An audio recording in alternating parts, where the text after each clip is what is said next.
먼저 퀴즈 하나를 내고 시작하도록 하겠습니다. 1964년 9월 25일은요 국가기념일로 제정되기도 하였고요. 그리고 2016년에 이름을 개정하였습니다. 그리고 이날은 대통령 표창장도 수여를 했고요. 그리고 10월의 마지막 화요일, 이날은 과연 무슨 날일까요? 먼저 영상을 보도록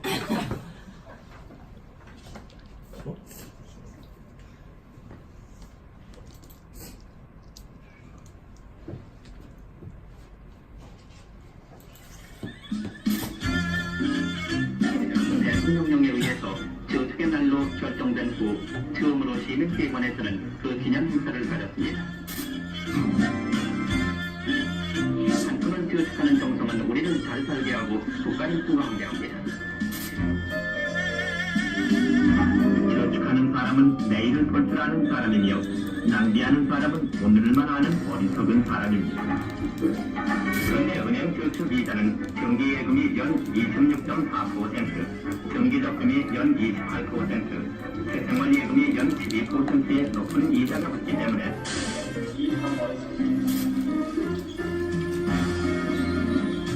이력을 맡긴 자는 연 30%라고 그러면 1억을 맡고 1년째 3천만 원을 받는 거고 1천만 원 내끼면 300만 원 받으면 누가 은행 이용 않겠어요? 말해보는 저축으로 돈과 소망을 키울 수 있다.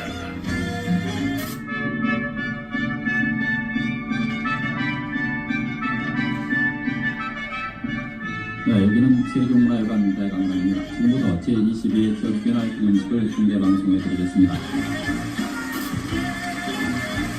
조금 하셔가지고 뭐에다 쓰시는 거죠? 저금해가지고 뭐다 쓴다죠? 돈을. 그냥 오늘 그랬더니 아니 돈을 어디다 쓰느냐고 물어보는 양반이 다 있으니 또 어디?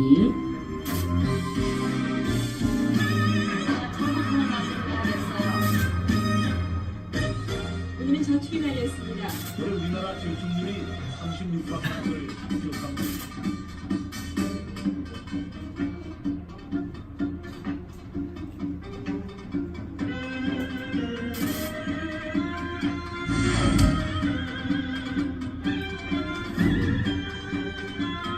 지금 뭐가 티끌이다. 동정할 거면 돈을 주세요. 사이트 하시면 돈을 해라. 그건 어떻게 생각하세요? 그것도 맞는 말이라고 생각합니다. 사람들이 속으로 생각하지만 앞으로 내놓고 말하지 않는 우리 삶의 진실.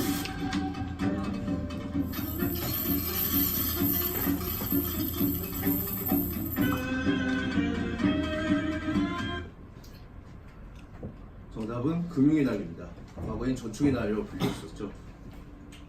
과거 재테크의 방식인 재테크의 방식인 저축을 어디서 했을까요? 네, 바로 은행에다 했었습니다.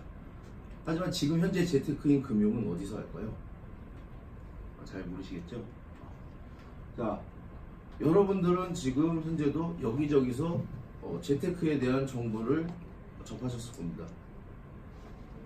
그리고 아직 맞춰지지 않는 퍼즐 같이 여러분의 재테크는 오늘 제 강의를 통해서 완성된 퍼즐처럼 되면 참 좋겠지만, 하지만 모든 건 일련의 과정이 있듯이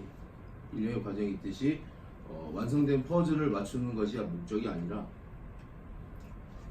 퍼즐을 맞추기 위한 밑그림을 통해서 완성된 퍼즐을 위해 오늘 준비하는 시간입니다.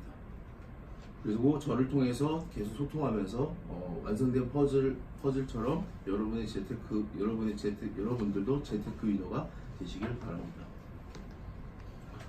오늘 강의 순서입니다. 금리, 세금, 보험, 연금, 마지막으로 이 아울러서 재무 설계를 가이드라인으로 잡았습니다. 자, 첫 번째 금리입니다. 아까 영상에서 보셨다시피 1976년 당시에는 이자율 30%에 달하는 대형 저축이 있었습니다. 그럼 2019년 현재 기준금리는 얼마일까요? 네, 1.75%입니다. 1.75%인데 불구하고, 그리고 이제 금리와 이제 그 기준금리로 이제 나뉘게 되는데, 금리란 무엇인가?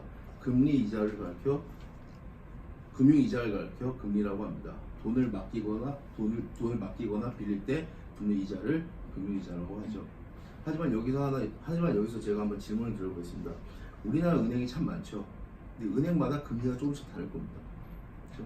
근데 은행마다 금리가 제각각이라고 한다면 어떤 사람은 분명히 피해를 볼 것입니다. 가령 주유소를 예를 들어 보겠습니다. 같은 휘발유 가격이라도 같은 휘발유라도 주유소마다 가격이 다를 것입니다. 하지만 그렇게 큰 차이는 못 느끼겠죠. 그 이유는 원유의 기준 가격이 있기 때문에 그 기준 가격을 기준으로 측정이 되기 때문입니다. 금리 역시 마찬가지입니다. 금리 또한 기준이 되는 기준금리가 측정되기 때문에 큰 차이를 못 느끼실 것이고 한국은행에서 매월 기준금리를 측정합니다. 그러면서 제각각의 금리를 막고 시장의 위험성을 막아주는 역할을 하기도 합니다. 금리가 내려가면 어떤 현상이 있을까요? 아무래도 대출 이자가 싸기 때문에 월세 사시던 분들도 대출 받아서 전세로 가겠죠. 그리고 은행에 적금을 하시던 분들도 금리가 떨어지기 때문에 이자가 낮기 때문에 수익성이 높은 투자 쪽으로 많이 움직이게 될 것입니다. 반면 금리가 올라가면 무슨 일이 생길까요? 금리가 올라간다면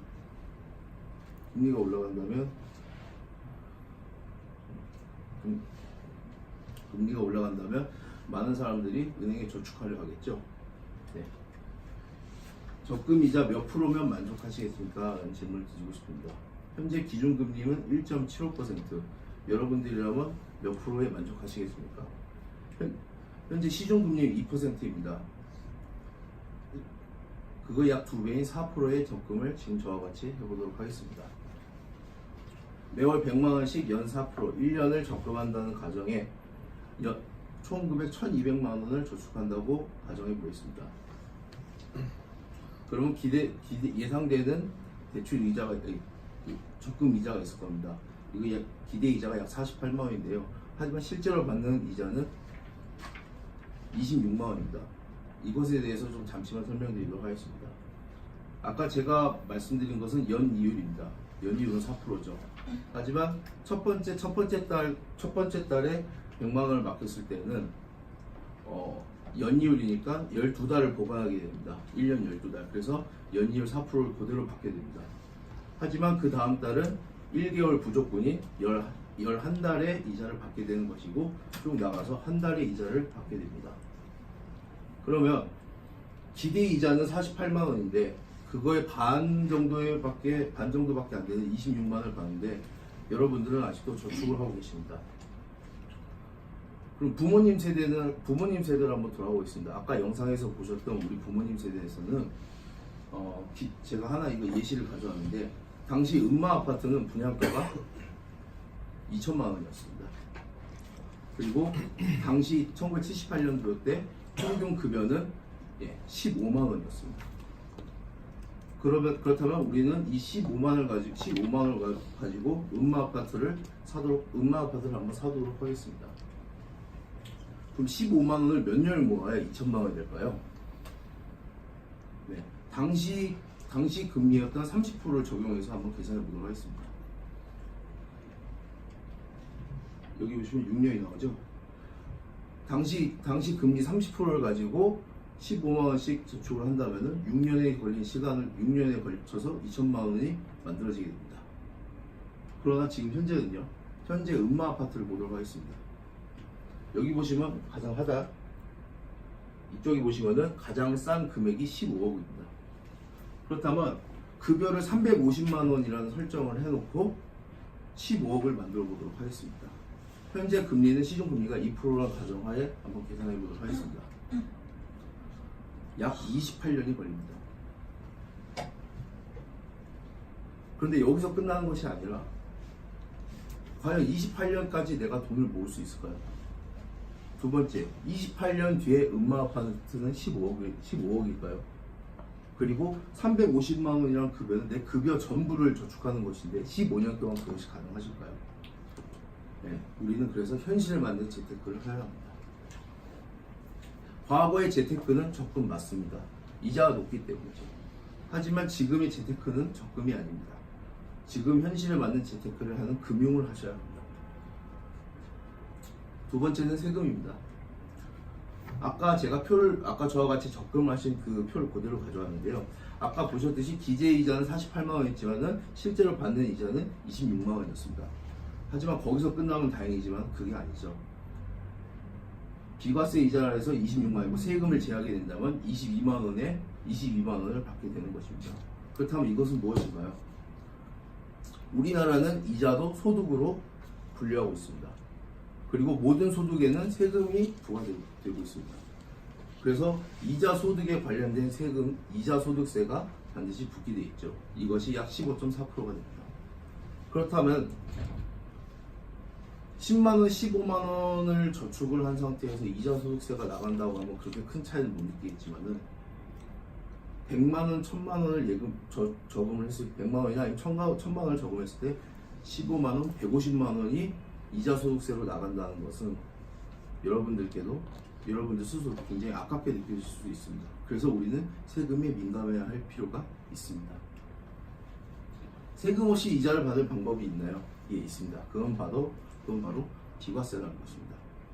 이 비과세는 어떤 것이냐? 금융상품을 5년 이상 납입을 하고 10년 동안 유지를 했을 때 여기서 나온 세금을 면제받을 수가 있습니다. 그래서 비과세 상품인데요.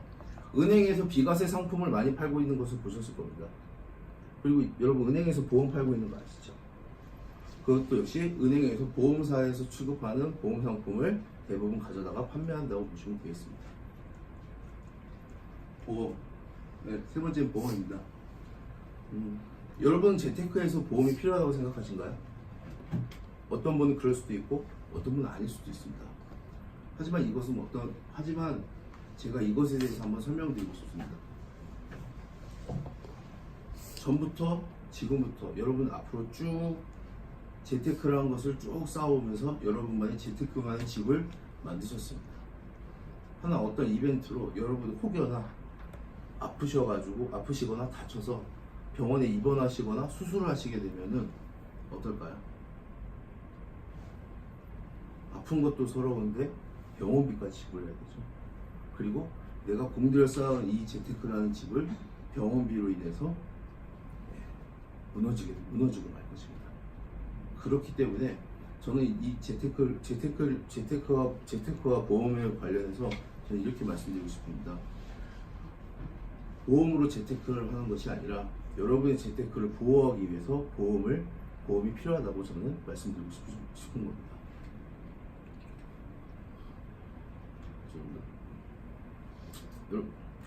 여러분들도 다 직장 경험을 해보셨을 거예요. 직장 생활을 하면서 여러분들 초장기 보험을 가입하시게 됩니다. 어떤 거죠? 바로 4대 보험입니다. 이 4대 보험 중에서 저는 건강보험을 먼저 말씀드리고 싶습니다. 국민건강보험. 월 소득의 6.46%를 냅니다. 하지만 이것을 자기 스스로 내는 게 아니라 절반은 본인이 내고 나머지 절반은 사업주가 냅니다. 그럼 요거와 간단하게 예시를 하나 보도록 하겠습니다. 먼저 말씀드리고 싶은 거는 건강보험의 역할은 뭐냐면 의료비를 깎아준다, 할증해준다는 거예요. 그런데 여기 보시면은 총 내가 낸 의료급여비는 596만 원입니다. 하지만 내가 직접 내는 금액은 200만 원밖에 안 되죠. 그럼 나머지 396만 원은 공단에서 대신 내주는 겁니다. 말 그대로 우리는 할인을 받는 거죠. 단편적인 예로 여러분들 감기 걸려서 병원 가시게 되면은 그 영수증이나 청구서를 보면은 내가 낸 금액보다 훨씬 많은 금액을 적혀 있는 걸 보시게 될 겁니다. 하지만 여러분 실제로 내시는 금액은 만 원도 채 안 될 거예요. 그것이 건강보험 할인 혜택을 받으신 겁니다. 자, 그럼 건강보험만 있으면 될 것인가? 자, 보험료 할인을 우리가 받았죠. 건강보험을 가입한 상태니까. 그럼 나머지 병원비는 어떡하죠? 여러분들 모두 다 대부분 가입하고 계시는 실비로 대체가 가능하십니다. 하지만 그 실비로 그 병원비만 대체한다고 끝날까요? 내가 아픈 상태에서 일을 못해서 그거에 대한 소득이 사라진 상태에서 이건 어떻게 준비하죠? 이것은 진단금과 병원 입원 수술에 관한 보험금으로 충당하시면 되겠습니다. 보험 얼마나 어디까지 어떻게 이런 생각을 해봤는데 제가 이렇게 쫙 준비해 왔습니다. 그런데 이게 너무 많다 보니까 간단하게만 좀 설명드리면, 가장 중요한 건 뭐다? 내가 내는 보험료는 약 7% 수준으로 맞춰주시면 됩니다. 이것은 재테크 전문 서적을 보시더라도 보장성 보험은 자기 소득의 7% 정도로 내는 것이 적당하다, 이렇게 쓰여 있을 정도니까요. 자, 네 번째 연금입니다. 국민연금 월 소득액의 9%, 역시 절반은 본인이 부담하고 나머지 절반은 사업자가 부담을 하는 것입니다. 먼저 내가 국민연금을 30년 동안 내면 얼마나 받을 수 있나, 이걸 한번 보도록 하겠습니다. 잘 안 보여서 이 가운데를 확대를 했는데요. 자, 250만 원 급여를 받는 사람이 30년 동안 국민연금을 냈을 때 연금은 얼마나 수령할 수 있을까요? 여기 보시면은 70만 원 정도를 수령하게 됩니다. 그리고 여기 보시면 350만 원의 급여를 받으신 분이 30년 동안 연금을 내신다고 하면은 여기서 86만 원 정도 받는다고 보시면 되겠습니다.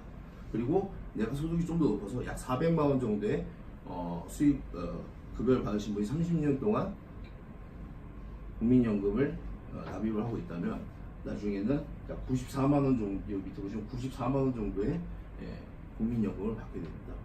94만 원, 74만 원, 86만 원 이 금액들이 많다고 생각하시나요? 적다고 생각하시나요? 네. 뉴스 기사를 인용해봤습니다. 여기서 말하는 것은 노후 자금에 대해서 약 여기는 176만 원으로 측정이 되어 있습니다. 하지만 이 밑에 잘 보시면은 이것은 최소 생활비로서 특정 질병이 없는 건강한 노년을 가정할 때 최저의 생활을 유지할 수 있는 금액이라고 했습니다. 내가 아프지 않고 아무 무탈 없이 살아갈 때만 최소로 들어가는 비용이 176만 원이라는 거죠. 그러기에 위해서는 국민연금으로서 턱없이 부족하다, 저렇게 말씀드릴 수가 있습니다. 자, 우리 아버지, 저희 부모님 그리고 할아버지 세대 때는요, 어린 나이에 이제 직업 전선에 뛰어드시고 일을 오래 하셨어요. 그리고 그러다 보니까 아무래도 노동하신 시간이 길다 보니까 그때 당시에 재테크는 정말로 저축이 맞는 거죠. 당시 상황 금리도 그랬으니까. 그리고 이때 발생된 이벤트들은 그 기간 동안 전부 자기 스스로 해결할 수 있었다는 거죠. 하지만 지금은 어때요? 기대 수명이 증가하고, 또 하나 정년이 단축되고, 그리고 이 실업률로 인해서 일할 수 있는 그 시작 구간이 점점 뒤로 밀려납니다. 그러면서 우리가 일할 수 있는 구간은 점점 줄어드는 거죠. 그러면서 이제 우리는 정년에 대한 그 노후 자금을 준비를 해야 되는데, 이것은 선택이 아닌 필수라고 말씀을 드리고 싶습니다. 재무설계, 마지막으로 재무설계입니다. 재무설계란 말이 어렵게 느껴질 수가 있는데, 재무설계란 저는 이렇게 생각합니다. 오늘, 지금부터 내일, 앞으로, 그리고 죽을 때까지 내가 가난하게 살지 않은 과정을 저는 재무설계라고 생각을 합니다. 여러분, 급여를 받으시게 되면 일정 부분을 저축하고 소비를 하셔야 되는데, 이 소비도 아무 생각 없이 나가는 소비를 잘 측정해서 조절을 하셔야 합니다. 그래서 저축도 그렇지만 소비 역시 일정된 수준 내에서 소비를 하셔야 되고요. 저축은 이렇게 생각합니다. 단기부터 장기까지, 그리고 보험, 청약, 비상금, 이 앞서 말한 요것을 여기 나열되는 것을 준비를 해야지 저는 재무설계라 생각을 합니다. 자, 이 표를 이렇게, 여기는 표를 하나 준비했는데, 여기는 금융사와 어떤 상품을 언제, 어떤 식으로 얼마나 가입할 수 있는지 여기에 준비해 왔습니다. 생소하게 보이실 수도 있고 아니실 수도 있습니다. 하지만 여기에서 이 표를 보았을 때 내가 두세 개 정도만 뭔가를 알고 있다. 그렇다면 여러분들도 재무설계를 받아야 할 필요가 있다고 저는 생각을 합니다. 이상으로 이상으로 준비된 발표를 마치겠습니다. 여러분들께서도 이제 오늘 제가 준비한 약간 주제는 옛날과 지금은 다르고 그 시대에 맞는 재테크를 준비해야 한다고 생각합니다. 여러분들도 그 시대에 맞는 재테크를 준비하시기 바랍니다. 감사합니다.